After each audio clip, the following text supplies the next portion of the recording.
Hi guys, so today I actually want to show you how I go about, let me properly introduce this video.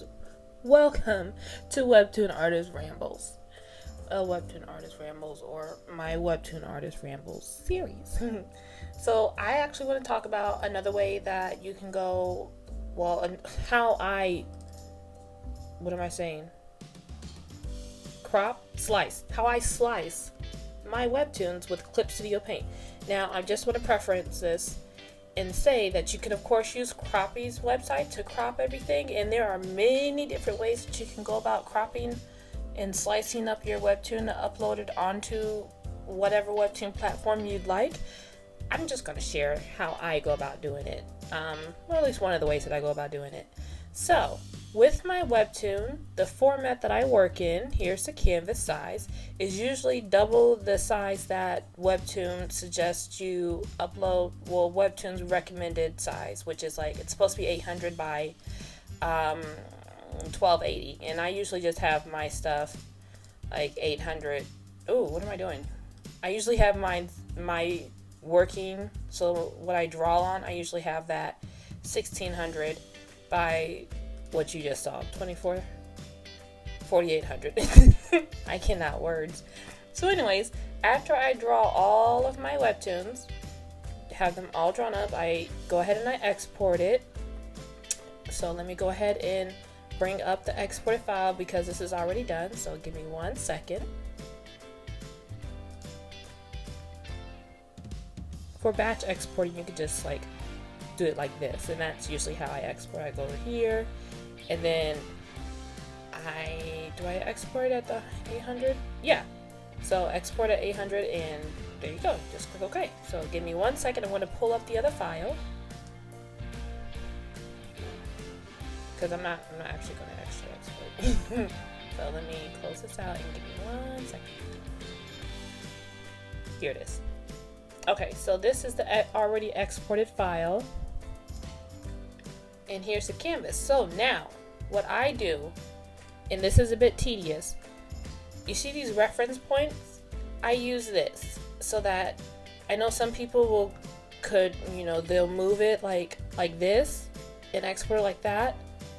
And then, you click OK, and then, you go ahead and you save it as like file 1, and then you could hit back, and then you could crop it again, and this time move like down like that. Now that's one way that you can do it. What I like to do is, and also you can use like the rulers and the guides, and let me go ahead and pull that up. You could create guides so that you know where to, and your selection tool can snap to that. That's also another way to do that. There's like so many ways that you can go about cropping your tools. How do I take this off? Here I go again. Oh no! Stop it! Don't! No! I just want the guide to go away.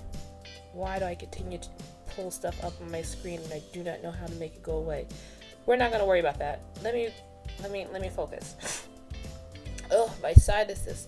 Anyways, what I do.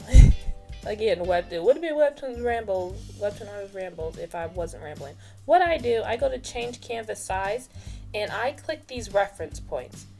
So I'll click this top one, and then I'll just change the height to what the webtoon is supposed to be, like 1280. I like to do a little bit less than that because I leave a little bit of gap for my pacing for my webtoon.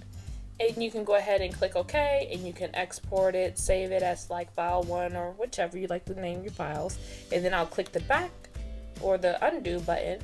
I'll go back to my canvas, change, and then this time instead of moving it down, I'll just click this bottom one and then change the height to that. This way I don't have to go and just move it manually and possibly end up, like if you have a gradient here, you can end up like disturbing the gradient or whatever. So this is like my most accurate way that I like to go about cropping my webtoons within Clip Studio Paint. So I go through all of my files I'll crop each one if I'm feeling like doing that kind of work. Sometimes I'll just use the crappy website. Other times I'll go and just crop, save, undo, crop, save, and undo, and keep going like that. So hopefully that makes sense of what I just said. Let me know some of the ways you guys go about exporting your webtoon. This is a very short, simple, almost to the point webtoon video, I think. I do talk about other webtoon formats. I should have the video somewhere to where you can click it somewhere within this video, or you can just go to my page and you can see more videos on me talking about webtoon formatting and more information on why I draw in such a large format. So I think that's all I want to talk about today. I hope this was helpful or useful. Let me know if you want to, make sure you're subscribed if you want to, watch more videos about me rambling on about different webtoon tips and advice and stuff that I do when I'm making my webtoon. How many times can I say webtoon in one video? Don't count that. You'll hurt my feelings because I'm sensitive. Because I'm very redundant. But anyways, okay, that's it. Long outro. I'll talk to you guys again in another video. Thank you for stopping by. Bye-bye.